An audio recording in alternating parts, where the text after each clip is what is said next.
Bonjour, je m'appelle Benamir Saadi, je suis aujourd'hui formateur enseignant dans le domaine aussi bien scolaire que professionnel et j'interviens sur notamment un domaine qui est assez important, qui est celui de l'inclusion des jeunes, aussi bien dans le monde de l'entreprise que de la création d'entreprises.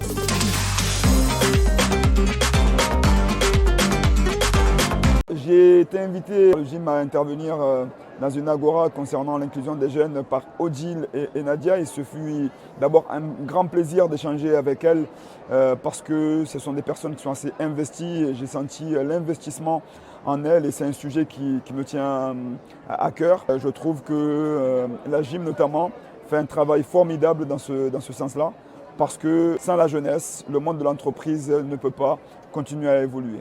Le message principal aujourd'hui, c'est de dire à toutes les entreprises, à tous les entrepreneurs que l'avenir, c'est la jeunesse. Quelle que soit la jeunesse, et particulièrement, je dirais, la jeunesse issue des quartiers prioritaires. C'est une opportunité aujourd'hui qui s'offre aux entreprises de pouvoir bonifier parce que on a une jeunesse de talent. Malheureusement, on a du mal à faire la passerelle entre les jeunes issus des quartiers populaires et prioritaires et le monde de l'entreprise. Donc, il nous faut des maillons. Il y a aujourd'hui, par exemple, la gym, il y a des formateurs, il y a des associations, mais il faut que l'État, les collectivités, les entreprises s'engagent davantage à changer ce regard au niveau des jeunes issus des quartiers prioritaires parce qu'à Marseille, il n'y a pas que des coups d'État, il y a aussi des coups d'éclat. Et il faut aller chercher aussi les coups d'éclat pour faire briller nos entreprises.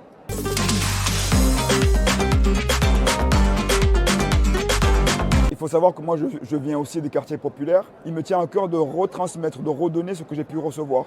Donc aujourd'hui, mon activité, c'est d'aller, je suis formateur, je vais dans les entreprises, je suis invité par les entreprises aussi bien pour former les managers dans le monde de l'entrepreneuriat ou dans l'entreprise, comment aider l'inclusion de toutes les personnes, y compris en situation de handicap dans le monde de l'entreprise.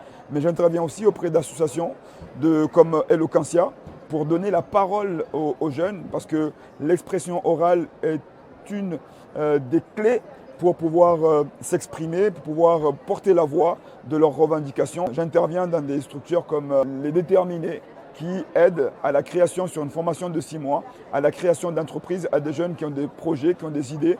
On les aide à restructurer leurs projets, à se créer des réseaux, mais aussi à aller chercher des finances pour faire en sorte que leur projet soit le plus viable possible.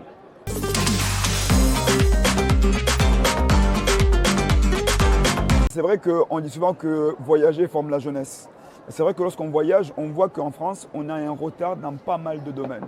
On a des retards au niveau, bien sûr, de l'éducation. Malheureusement, on a un retard au niveau de l'implication des jeunes dans la politique. Et c'est peut-être ça aussi qui fait changer le regard. On a un retard, ne serait-ce que même dans le développement des mentalités au sein de l'entreprise. Et moi, j'ai toujours estimé que dans la vie, quel que soit le domaine dans lequel nous sommes, c'est comme sur l'autoroute. Ce n'est jamais une voie à sens unique. On donne et on reçoit. Quand on est entrepreneur, on transmet, mais aussi on reçoit. Quand on est formateur, on n'est pas là, ce n'est pas de manière directionnelle, on enseigne, mais aussi on reçoit des informations, en tout cas de l'enseignement, de la richesse, de la part de ceux qu'on forme. Et moi, qui ai la chance de donner beaucoup de formations, j'apprends beaucoup. J'apprends beaucoup auprès des jeunes, j'apprends beaucoup auprès des entreprises, j'apprends beaucoup au sein des associations parce que je vais et j'hume tout ce qu'on me transmet et c'est ce que j'essaie aussi de pouvoir aussi transmettre avec force et énergie, de dire à toutes les personnes que ce que nous avons aujourd'hui, on peut le perdre. Parce qu'il n'y a que par les luttes que nous avons des droits et c'est que par la résignation qu'on finit par les perdre. La gym, par les actions qu'elle mène, elle fait de la politique à la fois préventive, mais aussi elle permet de bouger des leviers, de créer de la conscience, de la conscientisation auprès des acteurs qui font bouger notre pays.